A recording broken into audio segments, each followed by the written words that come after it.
10 years ago, me and a good friend of mine stumbled across Stephen Greer in the CE5 concept. We were both avid stargazers and frequently spent time out at the peninsula, up on the hill just checking out the sky. When we heard about this, we thought it might be interesting to incorporate some meditation and mindfulness into the experience. We would venture out regularly, maybe 2 or 3 times a week around 8 p.m. to 10 p.m. I would play the guided meditation track on my phone with some binaural beats, and we would chill out to that for about an hour or so. 3 months of this, and we had 0 success in terms of confirmed sightings, although we saw a few strange things, likely meteors and satellites. Anyway, we gave up on that and resumed our usual stargazing.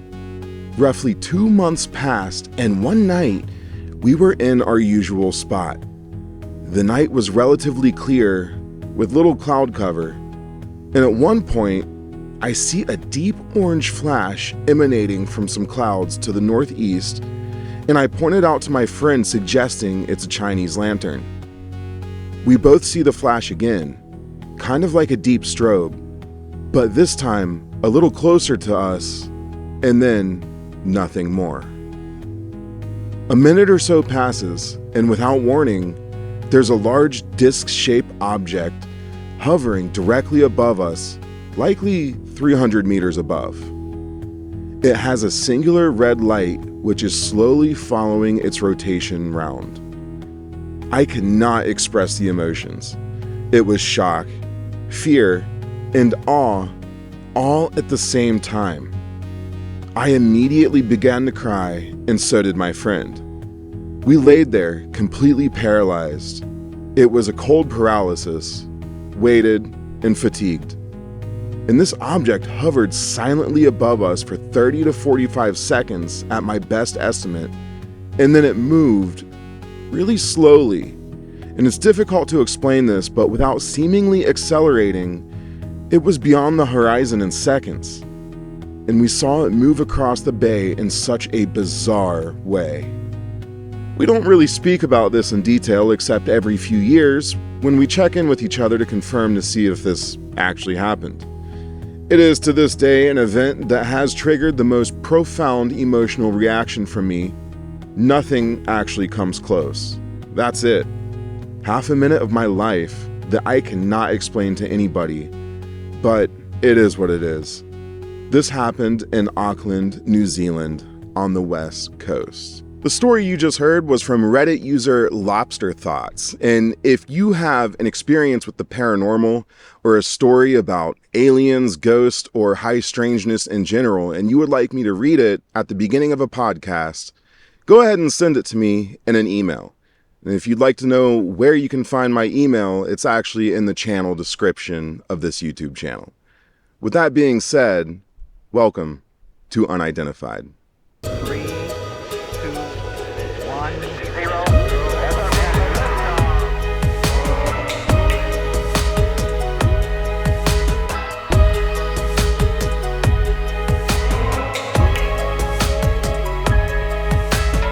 Every 4 computers now have primary control of critical vehicle functions.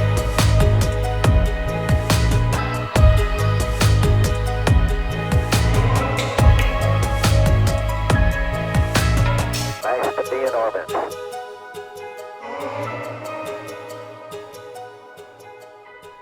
For decades, the question of whether or not we are alone in this universe has plagued society. Governments deny it, whistleblowers say that it's real, and somewhere in between that lies reality. And one man says that we don't have to rely on the government to find that reality. And in fact, you can rely on yourself and your own powers to reach out and contact extraterrestrials yourself. Tonight, we're diving into the world of Dr. Stephen Greer, the controversial figure who claims humanity doesn't need governments, telescopes, or billion-dollar space agencies to make contact with alien civilizations. According to Greer, ordinary people can reach out directly to extraterrestrial beings using something he calls CE5, or Close Encounters of the Fifth Kind. Now, if that sounds unbelievable, you're not alone, but Stephen Greer isn't just another internet personality chasing UFO trends. He is a former physician who basically stepped away from medicine to launch one of the most prominent disclosure movements of modern UFO history. In 2001, he organized the National Press Club disclosure event, bringing together military officers, intelligence officials, and government witnesses who claimed direct knowledge of UFO encounters and secret recovery programs. Since then, Greer has built an entire movement around the idea that humanity is already being visited and that peaceful contact is not only possible, but necessary for our future. His supporters believe that he's leading the charge towards the greatest revelation in human history. His critics say that he's selling belief, and somewhere between those two extremes lies a question that keeps pulling people deeper into the mystery. And that question is, can humans actually initiate contact with non-human intelligence? So in this episode, we're going to break down who Dr. Stephen Greer is, what does the CE5 protocol actually involve, and whether his disclosure project is exposing hidden truths or creating one of the most fascinating controversies in the UFO world. And I am excited to get into this and break it down for you guys. So hit the like button and make sure that you're subscribed, and let's just go ahead and jump right into it. Everything discussed in this episode is presented for discussion and exploration purposes only. The experiences, theories, and interpretations we're talking about are personal accounts and hypotheses, not established scientific facts. This podcast is not here to tell you what to believe. It's here to explore why people believe what they believe and what those beliefs might say about the true nature of our reality, consciousness, and the unknown. I encourage you to stay curious, stay skeptical, but at the same time, keep an open mind and draw your own conclusions. Now, if you spent any amount of time researching the whole UFO subject, chances are that you've run across the name Dr. Stephen M. Greer. Now, a lot of people are very opinionated on this man. It's 50-50. Who you ask, they will say either this man is like a savior for the UFO community or he's full of horse shit. So I figured the best way to start this podcast would be to get into the backstory of Stephen Greer. How did he get into this? How did he start this? And I figured instead of me telling you about that, it would be much better to hear it from the man himself. So what I'm going to play right here is a little clip from an interview that he had on Vlad TV, which was a great interview. After you're done with this podcast, go over there and check it out if you're interested. And basically he tells us about where he came from and how he got started. So let's check this out. And of course, I'll interject my opinions as we go here. My mom's oldest brother worked on the lunar module, that first machine that landed on the moon in 1969. And that was a Northrop Grumman. Back then it was just Grumman. It became Northrop Grumman. And he had his whole career there. And so I had a very keen interest in all of this. And when I was about 8 years old, I actually saw one of these extraterrestrial vehicles, broad daylight. This would have been about 1963 in North Carolina. And I was with my twin sister and some boys in the neighborhood. Now, my parents said, "Oh, you didn't see that? Those don't exist." I said, "Yeah, they do. People need to believe their children when they see something, honestly." So it ignited a lifelong interest. And I talked to my uncle about it. He was very supportive. He'd heard things, being a big aerospace engineer guy, working on the Apollo mission, landing on the moon, right? So I began digging into it and studying it, and here we are, 60 years later. I had some experiences when I was 17. I got very sick and died. I had a near-death experience. I had injured my left thigh, and it got infected, and I had my own little apartment in high school. Because we were so poor, I ended up getting my own place, and I. Okay. Can somebody explain to me how you can be so poor that you just end up getting your own place?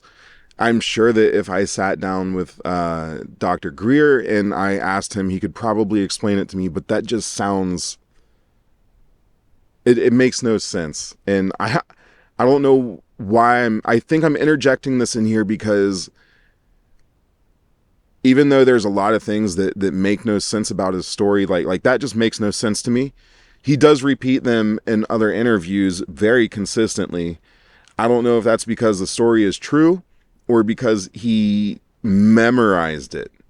You know what I mean? Because sometimes when you watch through different interviews, the way he says things, it's like he says them exactly the same every time, almost as if he's reading from a script that he wrote probably. But I don't want to just start off by jumping down the man's throat and discrediting him or anything. But I just wanted to point that out. So let's go ahead here.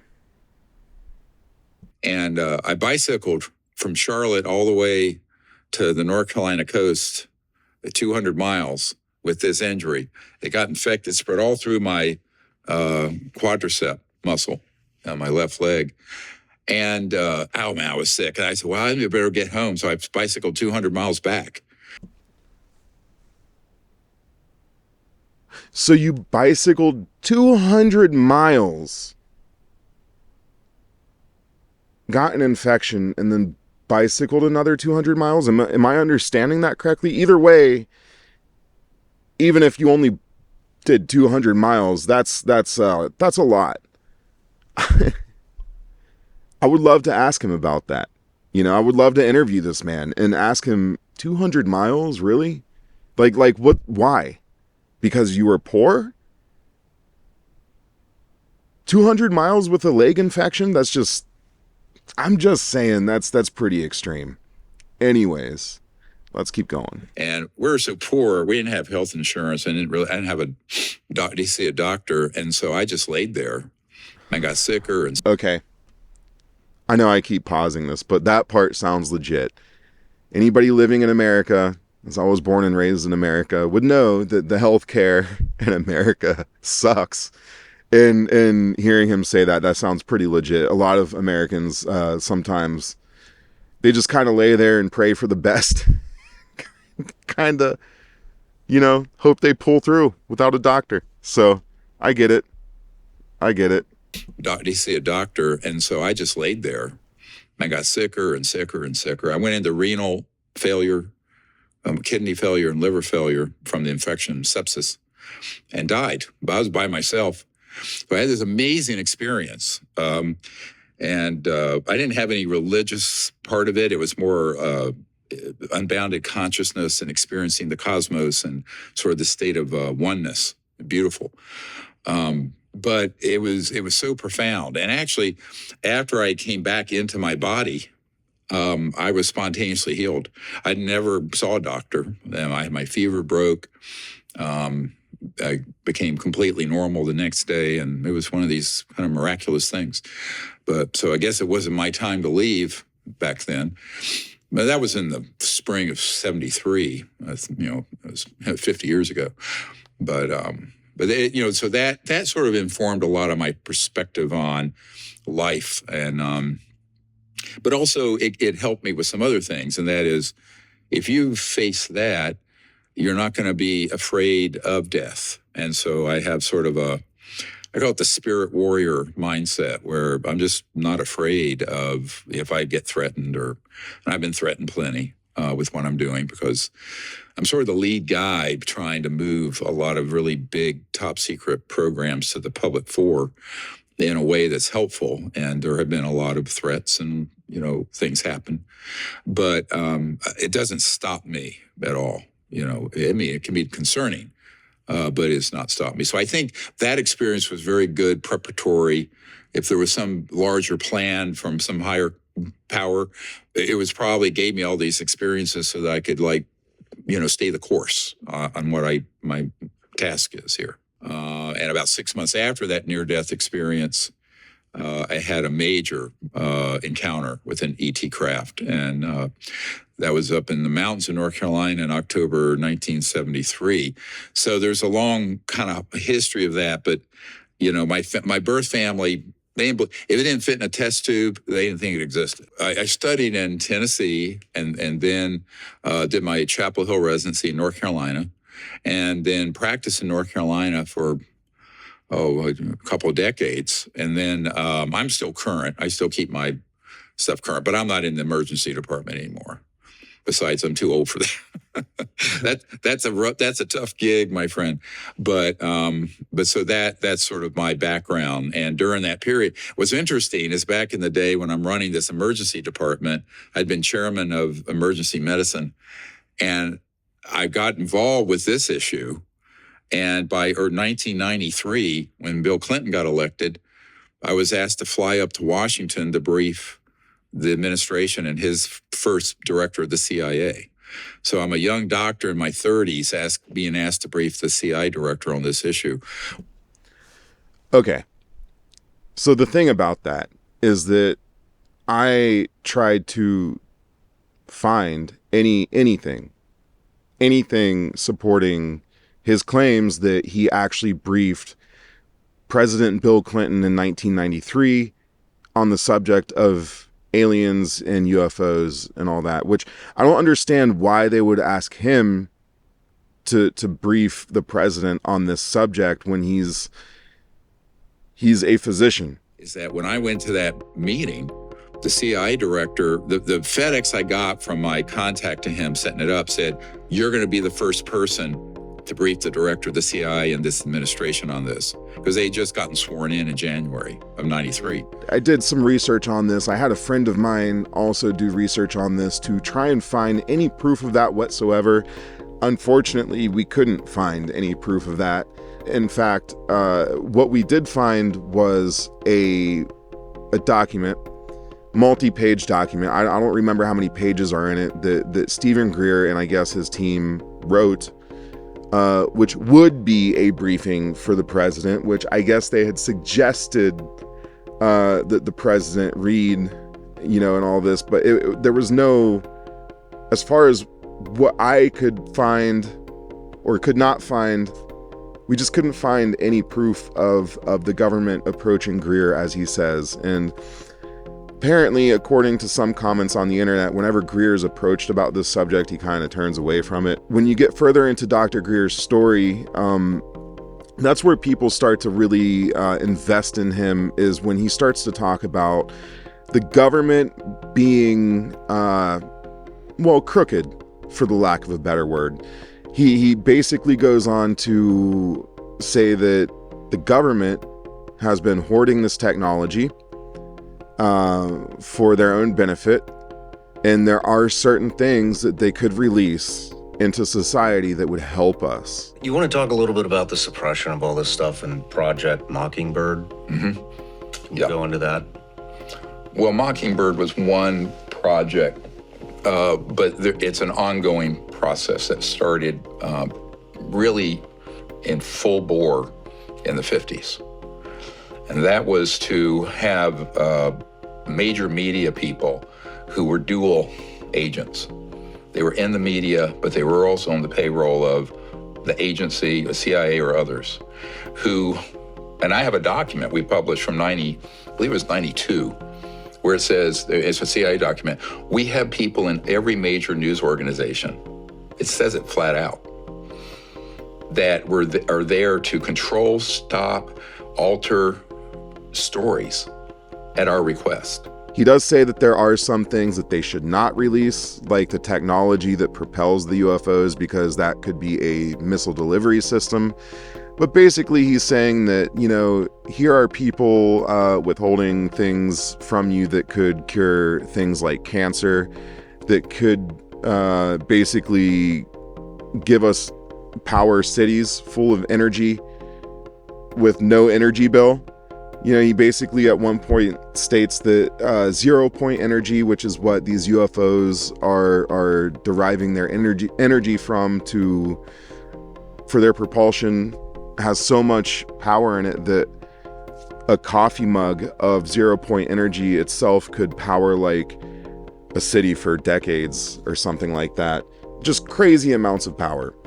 And I think that's where people start to really invest in Stephen Greer, because, we want to believe that the answers are all there, because it kind of takes responsibility off of us a little bit. Just give us the answers.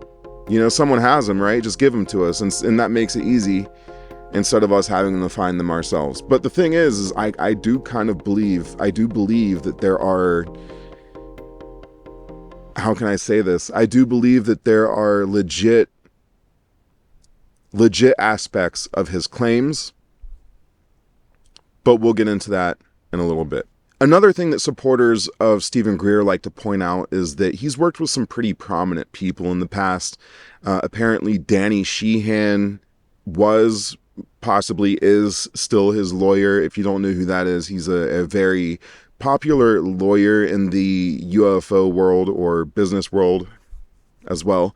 He's also worked with Leslie Kane, who wrote the 2017 New York Times article on UFOs, which was kind of a game changer in the UFO community with disclosure. So let's go ahead and take a look at Stephen Greer's actual claims. Now, one thing that he did was he started the Disclosure Project in 1993. And if you don't know what that is, I actually talked about it a little bit in the video last week where I tried CE5. If you haven't watched that video, go back and check it out. Because you'll actually get to see me go out and try the whole CE5. It was interesting. Basically, the Disclosure Project, it was founded in 1993. Its stated mission was to collect testimony from military, intelligence, government, and aerospace witnesses who claimed knowledge of UFOs and extraterrestrial technology. And eventually, they wanted to present that evidence publicly or before Congress. Now, I find that kind of funny because one of the things that I've noticed when watching the congressional hearings on UAP was that there was David Grush, David Fravor. Yeah, David Grush, David Fravor, and I'm trying to think of the other one. Forgive me for not remembering that at the moment, but there was no Stephen Greer in the crowd there in Congress when that was happening. So I don't know why, but Stephen Greer seems to butt heads with a lot of other researchers in the community, and they're pretty prominent researchers who have connections with actual whistleblowers and people who have actually been in Congress in these testimonies. So his separation there for me is kind of a red flag. He had already been active in UFO research through an earlier organization called Center for the Study of Extraterrestrial Intelligence, founded in 1990, which focused on research and attempted communication with extraterrestrial intelligence. The Disclosure Project was designed to be different from traditional UFO groups. Instead of focusing on sightings or speculation, its strategy was to identify high-level insiders, collect sworn testimony, document classified UFO programs, and push for congressional hearings, which I think that's a great approach. Instead of just kind of collecting photos and saying, what is that? Well, let's dive a little bit deeper and, get into the high level side of it. What are these military people seeing and, stuff like that. So during the 1990s, Greer and his team reportedly contacted and interviewed hundreds of potential witnesses, including military officers, FAA officials, intelligence agents, NASA contractors, and aerospace engineers. But by the late 1990s, the project claimed to have identified several hundred witnesses worldwide, video recorded over 100 testimonies, and transcribed roughly 70 interviews, which is a lot, but there are rebuttals to that as well. Apparently, the most famous event organized by the Disclosure Project occurred on May 9th, 2001 at the National Press Club in Washington, D.C. This was the largest public presentation of UFO whistleblowers up to that point. Over 20 former government, intelligence, and military officials appeared publicly and stated that they were willing to testify before Congress under oath. That's a pretty big deal, right? Well, the witnesses described UFO encounters tracked on radar, alleged crash retrieval operations, UFO interference with nuclear weapons, which is, that's pretty classic, and secret programs studying alien technology. The event drew global media coverage, appearing on outlets like CNN, BBC, and Voice of America. Greer later described this conference as the launch of the public phase of the Disclosure Project. So, following the press conference, the Disclosure Project began an effort to brief political leaders. Greer and his team reportedly met with members of U.S. Congress, delivered briefing documents to government officials, distributed a 500-page briefing book containing witness testimony and documents. And that's exactly what I was talking about earlier. That's what he is claimed to have used to brief the presidents. Again, which we have found no proof of whatsoever. But this can be found on online archives.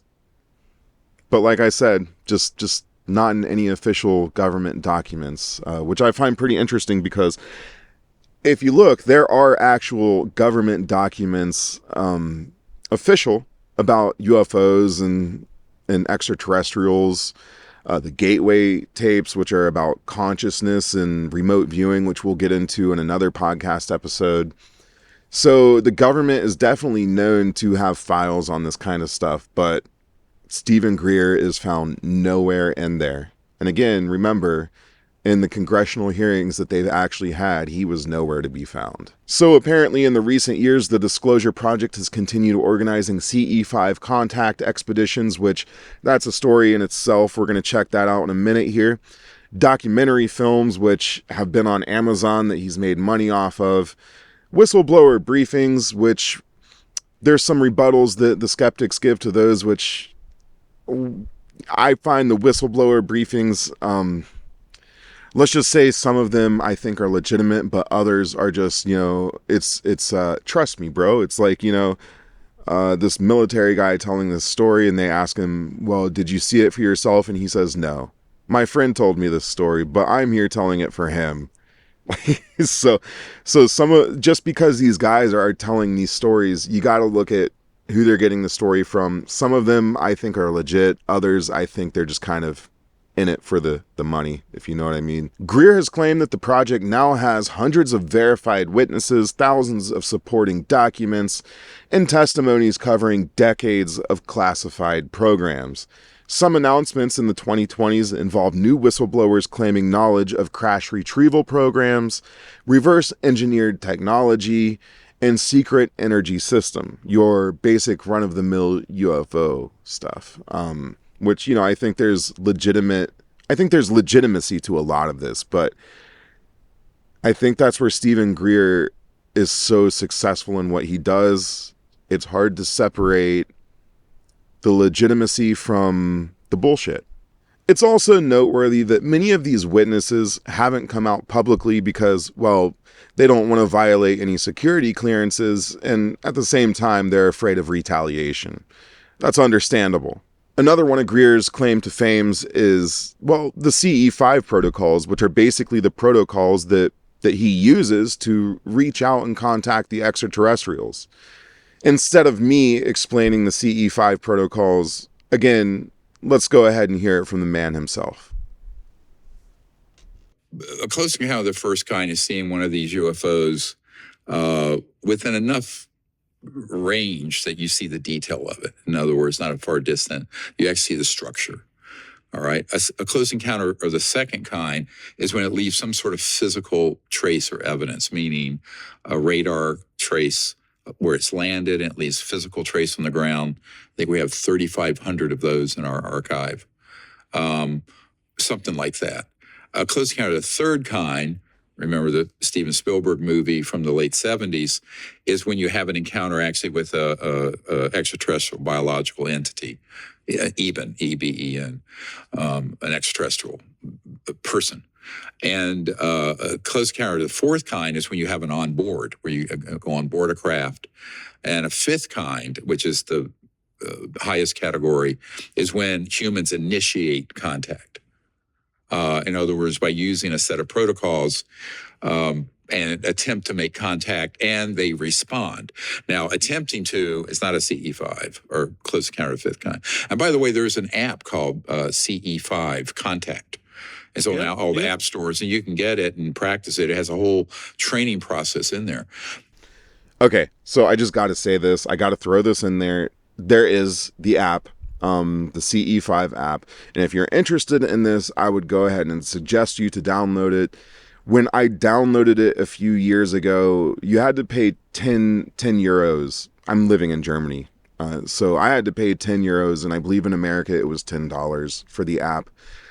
And then it was a one-time fee, and then you had access to everything. I closed that account, and I recently downloaded the app again to make the video that was released last week.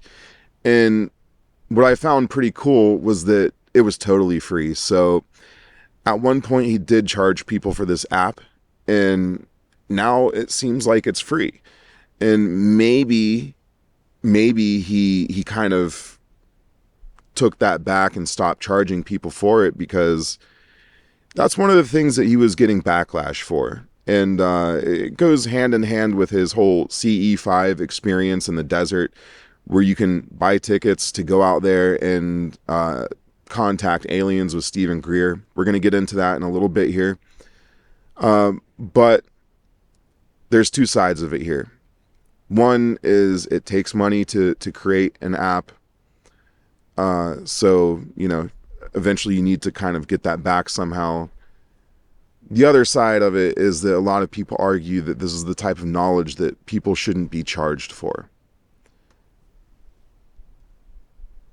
We'll get into that argument in a minute here.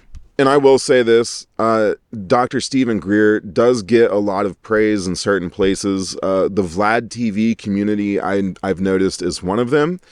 In this community, I don't know if these people don't seem to be like your typical UFO researcher type of people in that community. More like your people who don't typically watch UFO videos, and then all of a sudden they see the Stephen Greer video. And those are the type of people where it seems like the whole Stephen Greer experience works a lot more on those people. And I mean in the sense that, like, they really believe his story a lot more. The people who haven't really researched the UFO community and aren't really hip to the idea of people grifting this subject for money, which Stephen Greer has been accused of. And so I figured that was a great place to read some comments of the supporters of Dr. Stephen Greer to see their opinion on the man, because like I said, I don't want to just show like one side. Let's show both sides here. Here we go. Here's one. Dr. Stephen Greer is one of the most important people of our time. Great interview. I never get tired of hearing Stephen Greer talk. The guy is a hero for his continued work to inform the public, and I hope in my lifetime that he is recognized worldwide for all of his work.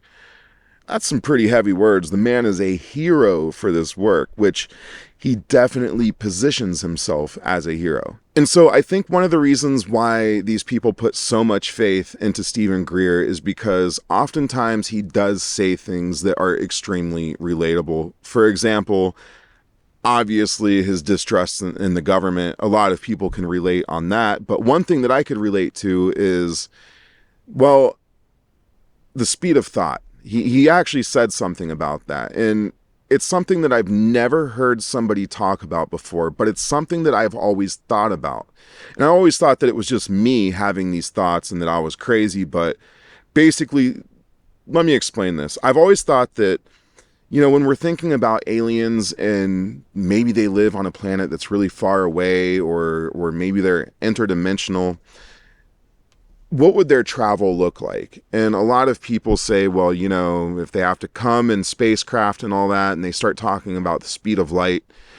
And I always thought about, because I actually participated in the Gateway program, which, if you don't know what that is, it's a program by the Monroe Institute that the CIA studied, and it has a lot to do with astral projection, remote viewing, consciousness, that sort of stuff.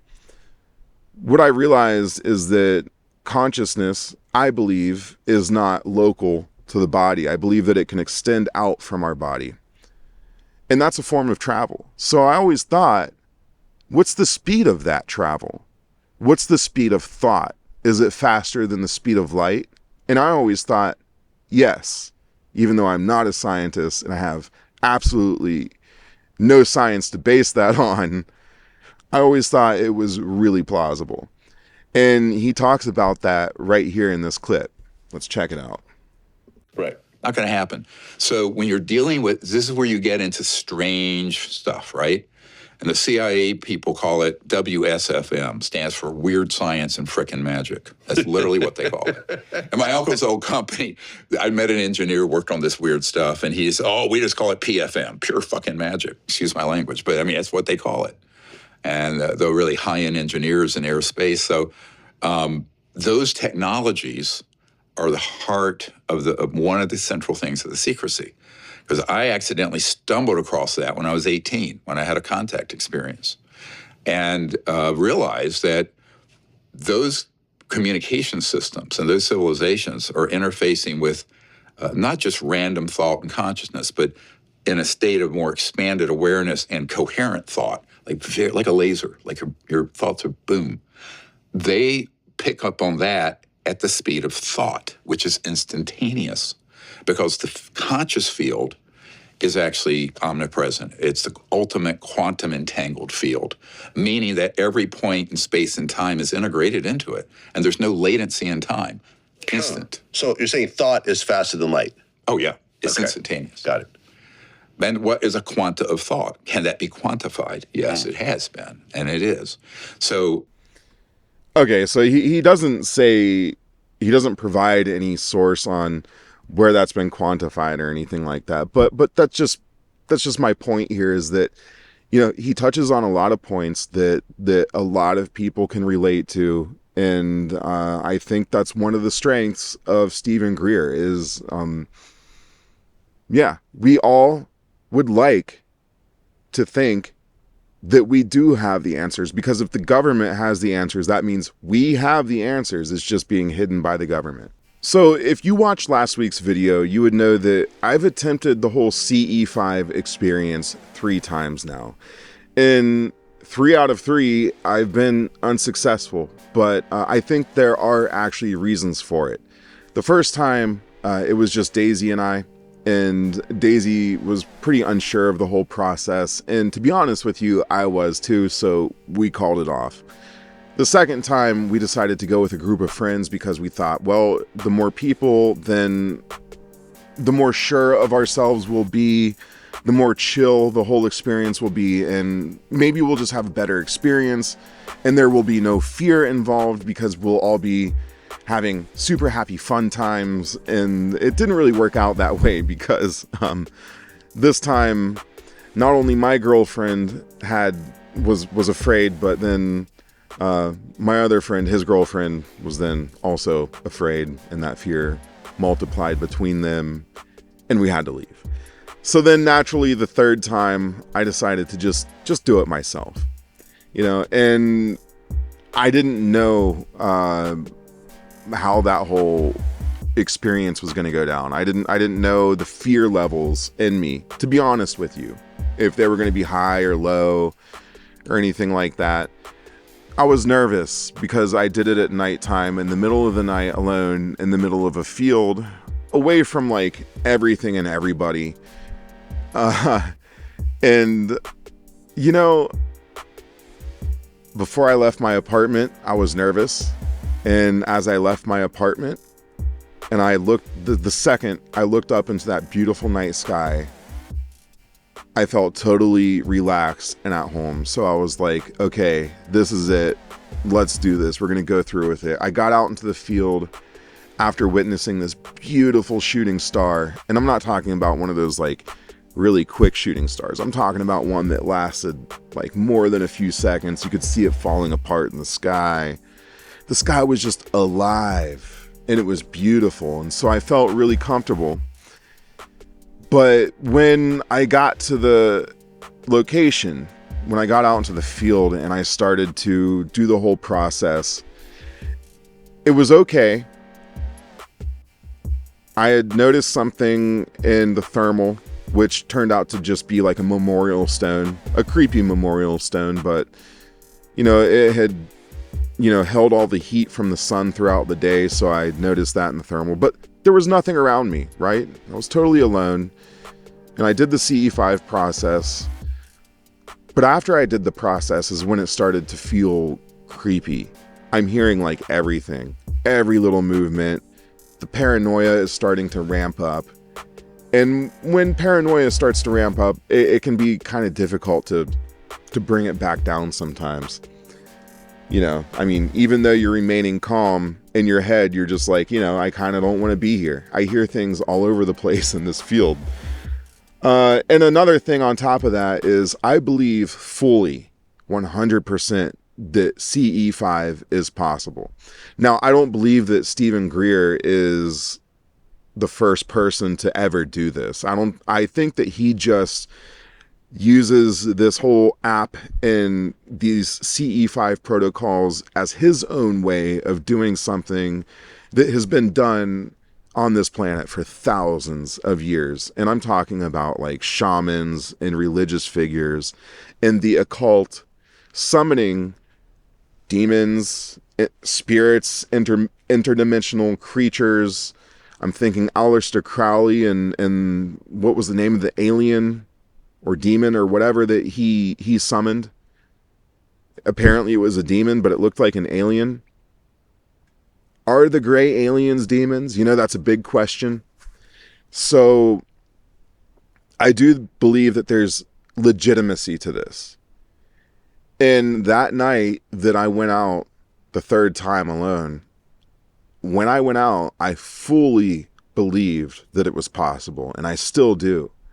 But because I fully believe that it was possible, it was like a double-edged sword. It was like, oh, I really believe it. Like I bought into this idea that it's possible. And not because of Stephen Greer, but because of my research on this subject throughout the years and noticing the similarities between his protocols and the occult practices, the shaman practices. You have your meditation, which is like a focused state, which is what the shamans and the occult members get into, albeit maybe they do it through drugs or some kind of, ritualistic dances or whatever. Stephen Greer does it through meditation. And then you have the tones, the tones that repeat. Well, what is that? That's like, shamans chanting or the occult chanting some sort of a script. So you're having all of these elements that are basically describing the same thing in a different way.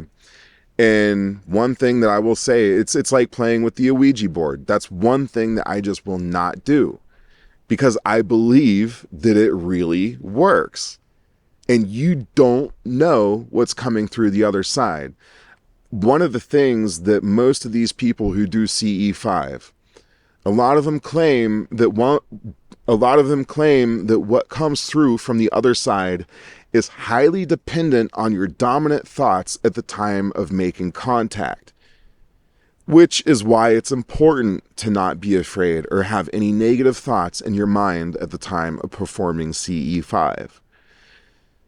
So there it is. It's like, Stephen Greer will tell you that like, oh no, it's all just peaceful and all of this. But when you start to dive into the stories of the people who have done it and like really experienced it, it's not all peaceful. Actually, there are a lot of peaceful experiences, but then there are also experiences where people come out and say like, that was terrifying. And whatever that is followed me home. I'm experiencing the hitchhiker effect now for like the last 2 months. And that's a heavy subject. So I do believe that this is legit, even though I don't believe that Stephen Greer is the first person to like ever do this.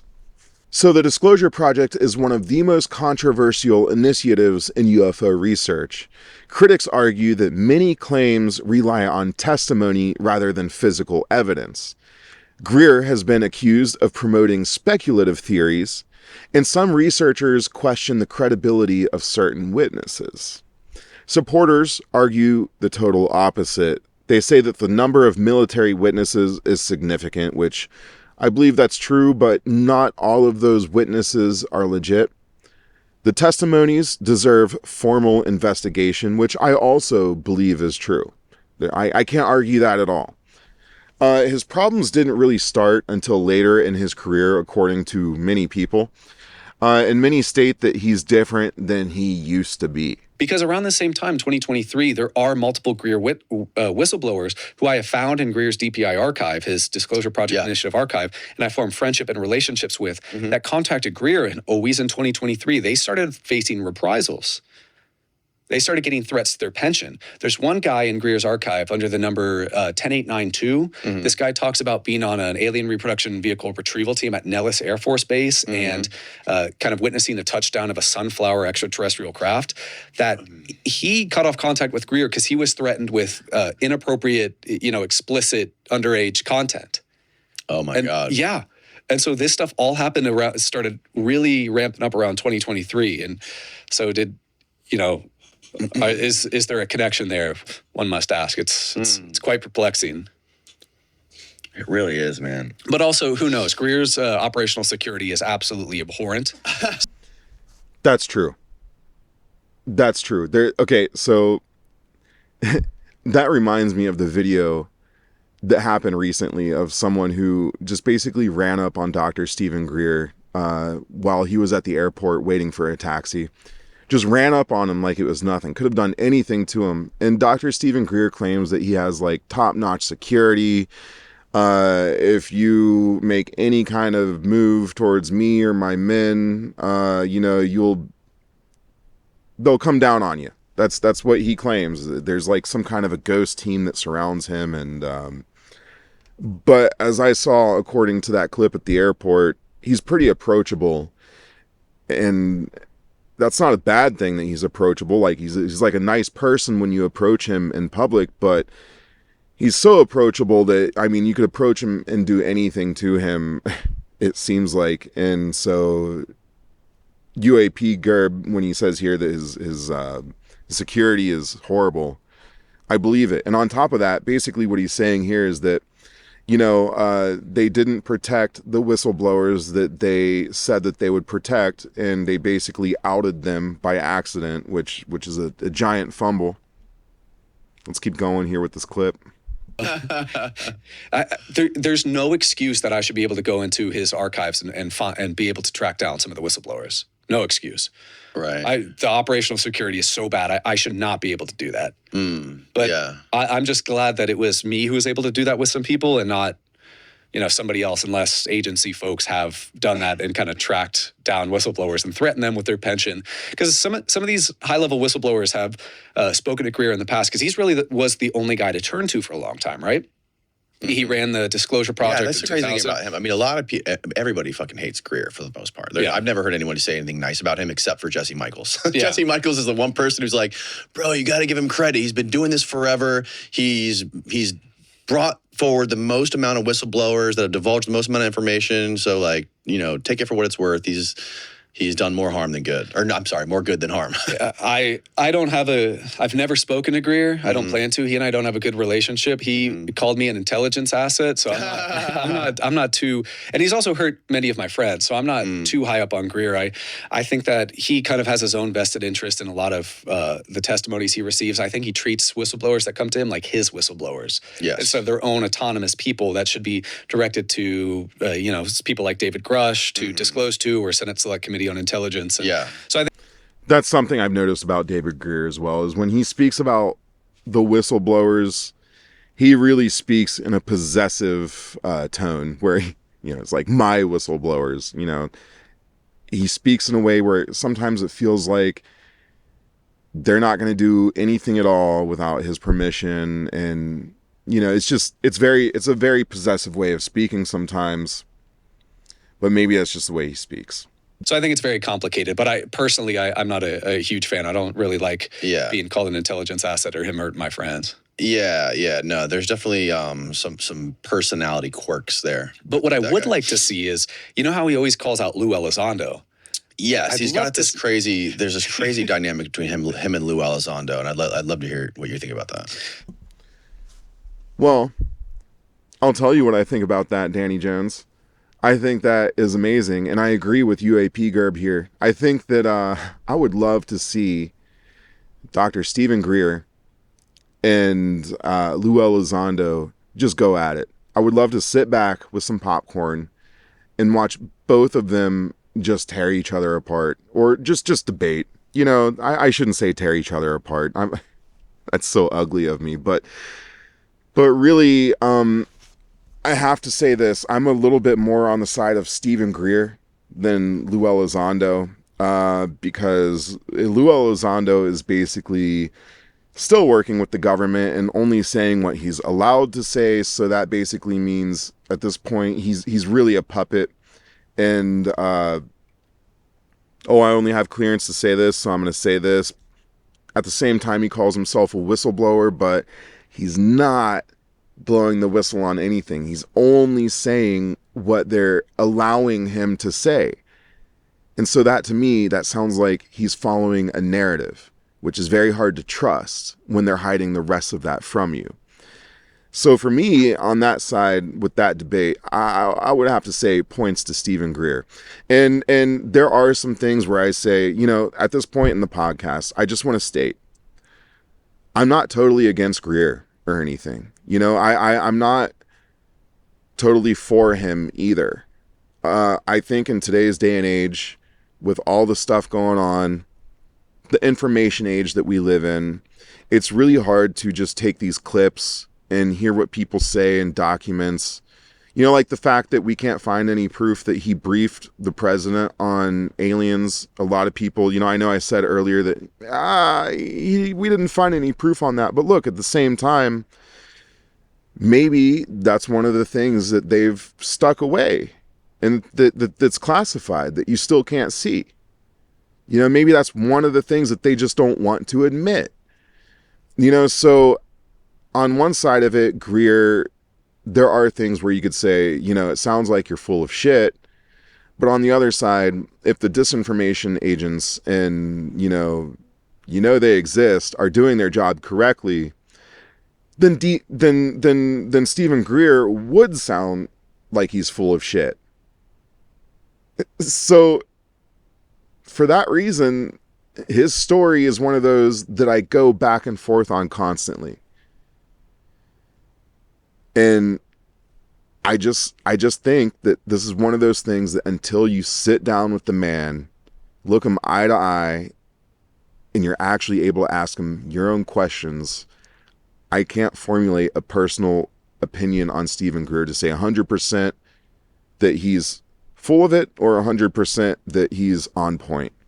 I just can't. And on top of that all, the internet is just pretty hard on this man sometimes. So for instance, here is a Reddit post basically just comparing Stephen Greer to a reptilian. You know, they have a meme here that says Dr. Stephen Greer. It's like a before and after photo where it's just like before today is like a normal photo of him, and then after disclosure it's just a photo of a reptilian lizard. And so, you know, you heard earlier about the people who are totally glazing Dr. Greer, and they're just like, oh, he's our hero 100%. But then on the other side of it, you know, you have these people who are making these kinds of photos of him, saying, here's a comment here that says, dude literally has the lizard mouth, just ripped the mask off already. His mannerisms and the way he moves his mouth when he isn't aware he is being watched convinced me he is 100% not from this dimension. I think that person is not even joking. I think that person is being serious. This Reddit user says, this guy is one of the most successful scam artists in the UFO game. Don't fall for it. And then someone replies to that and comes to Dr. Stephen Greer's rescue and says, y'all are just mean. People look different. It's why we have racism. And look what that has done for humanity. I've grown up and seen people of all different shapes, sizes, and looks. We all probably look weird to some culture somewhere. If a white man goes to an isolated tribe, or if a black person goes to an Asian village, people just look different. Greer has a wide mouth and jaw, a big neck, and hair receded. His skin looks damaged too, all which are normal amongst humans and are seen in plenty of people. He just has the right combination of them for y'all to start speculating, but it's really just bullying at this point. Imagine attacking somebody based on their looks and calling them an alien. Imagine if you did this in school. What would the result be? We've all been there and we've all done it, but you learn your lesson and move on. But y'all are what I would assume to be fully grown adults who never seemed to have learned anything. Disgusting.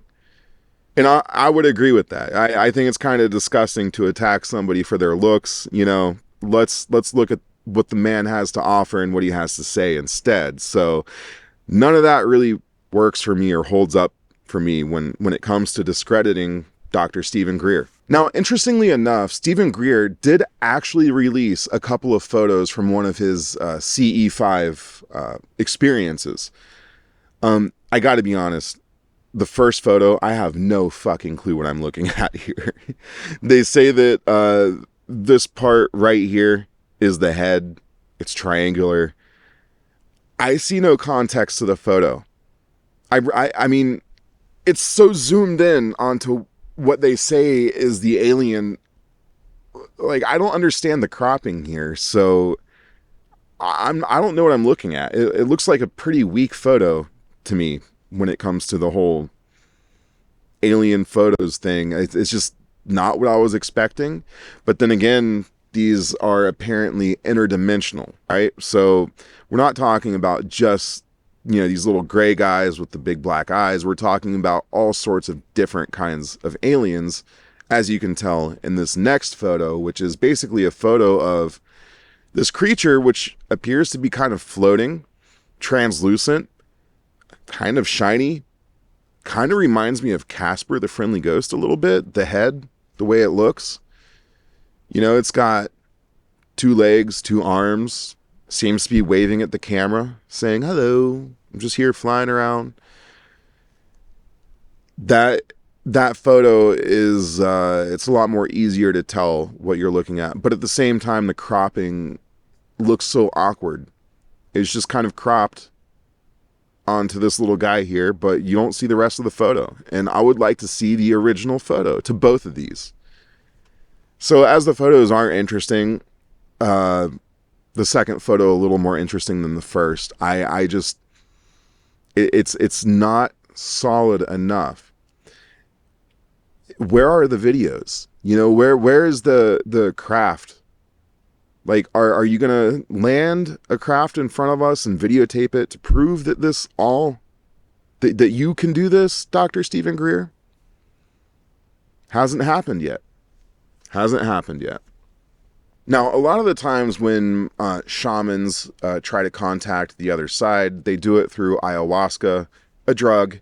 And so on the Vlad TV interview, Prez, the guy who interviewed Dr. Stephen Greer, basically asked him about drug usage. You know, like, do you use drugs for the CE5 contact events or anything like that? Dr. Stephen Greer claims that he doesn't use any drugs at all. Listen, I know. So you're not taking any drugs at all? Never. When you're, because that's what I assume. It was a bunch of guys, if I have a third girls glass getting of high wine. and just seeing a bunch of weird lights. Like, no, it's not that. No, Okay. we never do any drugs. Okay, and in fair fact, enough. it's against protocol completely. But, Got it.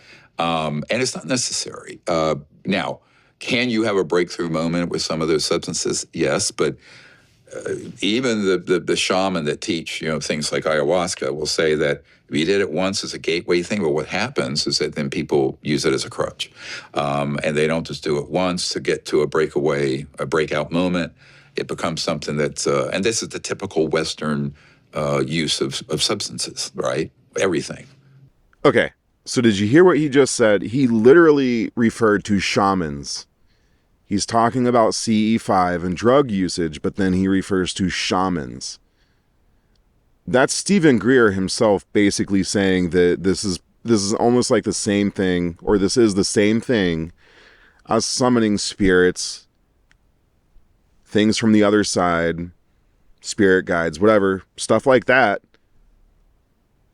And that's what I'm telling you guys. It's coming back. It always comes back around to this whole alien thing. And it's crazy. I'm starting to think that, you know, it's more connected to religion than a lot of us would care to admit. But he says that even though shamans might use ayahuasca, he doesn't use any drugs. Now, earlier I said it's not fair to judge people by their physical appearances. And I also spoke about the time that somebody approached Dr. Stephen Greer at an airport, and Stephen Greer was caught totally off guard. One of the things that I've noticed in this video, and not just in this video, but in some of the interviews, some more than others, when Stephen Greer speaks, sometimes he's got weird movements to his face, to his mouth. These movements are a lot like, well, let's just say people who do a lot of Rogaine. You know what I mean? Yeah. Anyways, the mouth movements, when I see that, when I look at that, I say, that looks like somebody who's tweaking out on drugs. You know what I'm saying? I'm just saying. And maybe he's denying the use of drugs because that would obviously hurt the cause, you know? People would say, well, you're not legitimate. You're just seeing shit because you're on drugs. So you could be lying about that. That's something that happens, you know? Is he or is he not? I can't speak for the man, but we have to kind of, you know, throw it out there and think about it a little bit. One of the biggest things for me that kind of works against Dr. Stephen Greer is all of the things that he's done to make money off of this subject. Let's look at the documentaries that he's made. And as a filmmaker myself, I get it. When you make a documentary, you do need to make some money because it takes money to make it. But, you know, he's made quite a few and they've all been on Amazon. In 2013, he made the documentary Sirius. 2017, Unacknowledged. 2020, Close Encounters of the Fifth Kind, which highlights the CE5 experience. And in 2023, The Lost Century and How to Reclaim It. I have to admit, the movies are pretty engaging and pretty interesting. These films combined witness testimony with Greer's claims about secret UFO programs, suppressed energy technologies, and alleged extraterrestrial contact. You know, basically like his conventions. Well, conventions are a bad word for it, but, you know, the little events that he puts on. Now, here's the big thing that works against Stephen Greer for me. Like, probably the biggest, right? Is his paid UFO summonings, the whole CE5 expeditions.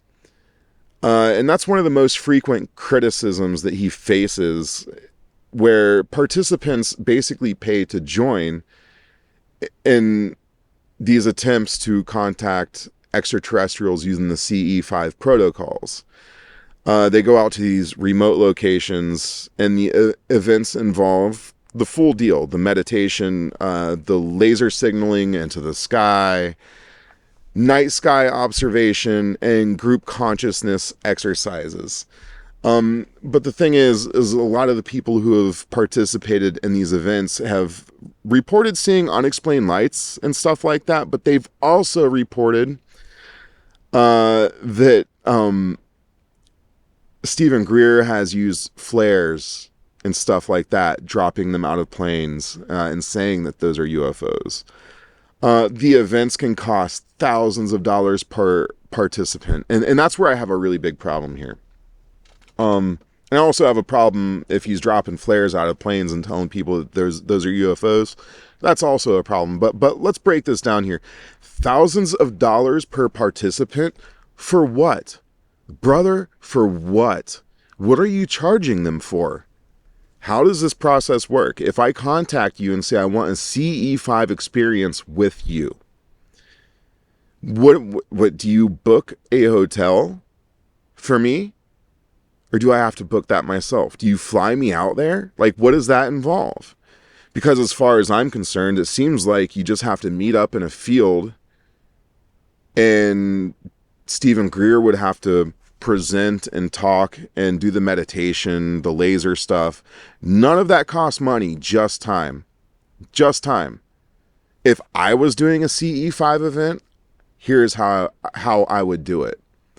I would say, guys, I'm doing a CE5 event where we'll have like a group of people in this field. Here are the coordinates.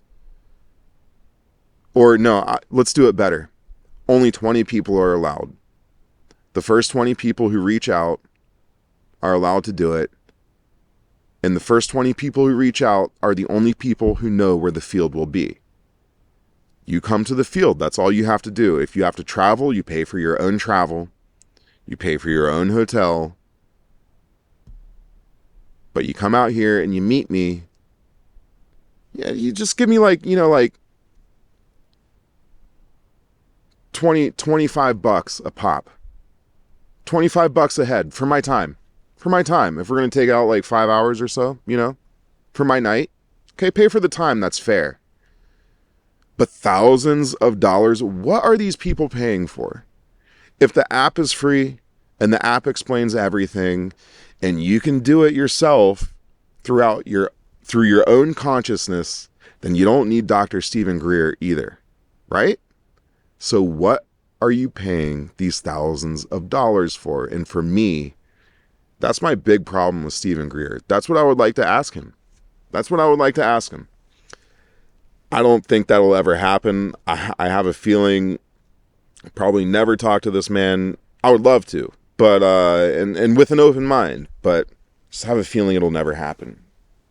One can daydream, right? Another thing that Dr. Greer claims is the whole 0-point energy thing that he claims exists. I spoke about that earlier in this podcast.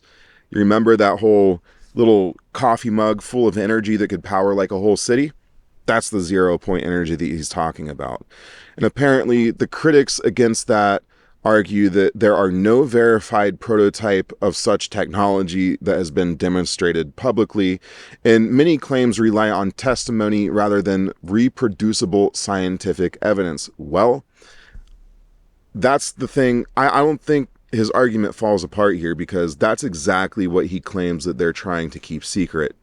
You know, that's so that's not a good argument against him, because he's saying that they're trying to keep that secret. So of course you don't see those kinds of things. And also, the Disclosure Project has presented many credible military witnesses. Critics argue that some testimonies rely heavily on secondhand information. Again, the whole trust me bro thing.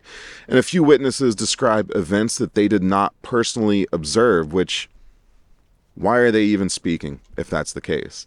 And then another thing that a lot of people rag on Dr. Stephen Greer about is the false flag alien invasion theory, which I just don't understand. No, I understand the theory of the false flag alien invasion.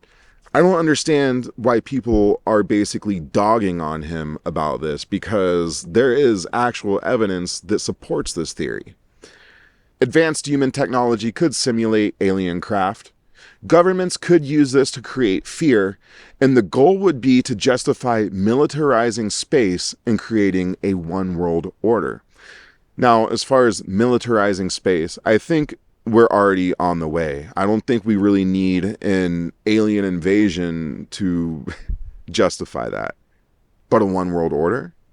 That's something totally different. And that reminds me exactly of what President Ronald Reagan said. Check this out. And more secure for you and your children. I couldn't help at one point in our discussions privately with General Secretary Gorbachev, when you stop to think that we're all God's children wherever we may live in the world, I couldn't help but say to him, just think how easy his task and mine might be in these meetings that we held if suddenly there was a threat to this world from some other species, from another planet, outside in the universe. We'd forget all the little local differences that we have between our countries, and we would find out once and for all that we really are all human beings here on this earth together. And so, of course, here you have President Reagan speaking on an outside force and how it would bring us all together to defeat this outside force. This outside extraterrestrial force. But to defeat that, we have to first come together into a one world order. So that definitely supports Stephen Greer's theory. And this is also spoken about, there's a whole theory on this, it's the whole Project Bluebeam thing. And not only did Reagan speak about it, but Werner von Braun spoke about it as well. And here is a clip of Carol Rosen, who used to work with him, speaking about Werner von Braun and what he basically said to her before he passed away. And the funniest one of all was against what he called aliens, extraterrestrials. That would be the final card. And over and over and over during the 4 years that I knew him and was giving his speeches for him, he would bring up that last card. And remember, Carol, the last card is the alien card. We're going to have to build space-based weapons against aliens. And all of it, he said, is a lie. There you have it. We're going to have to build space-based weapons to defend ourselves against aliens, but that's all going to be a lie. And you know what that reminds me of? I'm not like a religious scholar, obviously, or anything like that. And I will probably get torn apart by people who know the Bible better than I do. But that reminds me of the Great Deception. Now, I'm not sure. I could be wrong. But apparently there's supposed to be in the end time some sort of great deception. Could that be it? Could that be the great deception that brings in the New World Order? You see the dots that we're connecting here? I'm just saying. I personally think a plan like that does or did exist somewhere. So, on one hand, you have supporters of Dr. Greer thinking that he's a hero. On the other hand, you have other people saying that he's basically a snake oil salesman, for lack of a better word. And what does Stephen Greer have to say about the people in the UFO community who talk smack about him? People like Lou Elizondo? Well, let's hear it from the man himself. Look, these guys have their slice of here's what you're supposed to do and say. And there too, I think it's much better if you pull in people who are more the boots on the ground guys, rather than folks who have a questionable agenda. And that hasn't happened yet. I have not seen a single person except the people. I will say this. The Senate Armed Services and Intelligence Committee have met with some very excellent, serious people that we have brought in, and some from other sources, that they have privately provided information. And then, at least back until about a year ago, we would then take them over, they would take them over after I handed them off and would take them over to the Senate. They would then be taken over to the Aero office at the Pentagon. But of course, that ended up being a total storefront fraud that just covered up all their testimony, as you know. So what do I think about Dr. Stephen Greer? Well, I think there are some things, there are some true things about his stories. I think he's mixing some truths and some untruths. Does that make any sense? He's just like a figure where there's so much information and so much disinformation coming from both sides that the more you learn about it, the harder it is to make a real opinion. I think there are points where I say, he's totally preying on people. Like the whole, the CE5 experience for thousands of dollars makes no sense to me.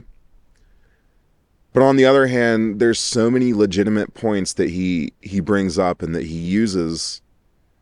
And it feels like sometimes that maybe he started out in a genuine place, saw the money that he could make from it, and then tried to extend that and continue that. It feels like maybe he lost himself somewhere, and I've seen people actually go through that. I've seen people start out with good intentions. I had someone who was a friend of mine who it was like his dream to make his own convention, like his own Comic-Con convention. And he got so wrapped up into that he forgot who his real friends were. And he kind of just started using people, you know, and became focused on money and became a totally different person than I had known in the beginning of our friendship. We're not even friends anymore because he wanted to take advantage of me. So I kind of feel like that could be Stephen Greer, you know, like he started out with good intentions and kind of lost himself in the sauce. You know, he just kind of, but then again, I could be totally wrong. Maybe he's legitimate and maybe the disinformation agents work so well that, you know, he even states in one point of his interviews that the truth is so crazy and so out there. One of these generals told him, apparently, according to him, one of these Navy or Air Force generals told him that the truth is so out there and so strange that it will handle itself because no one will believe it. So after all of that, I feel like I'm in a super, super small minority of people who I'm kind of on the fence about Stephen Greer, whereas everybody seems to be very opinionated, like one way or the other. He's either a hero or a snake oil salesman. I'd love to know your thoughts on it. What do you think about this man? Do you think that his claims are legitimate? That the disinfo agents are working overtime? Or do you think that he's full of it? Let me know in the comments below.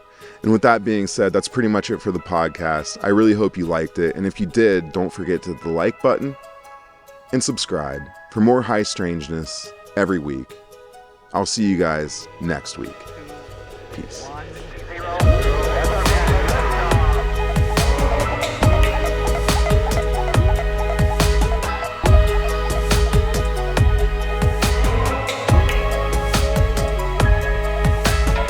Every 4 computers now have primary control of critical vehicle functions.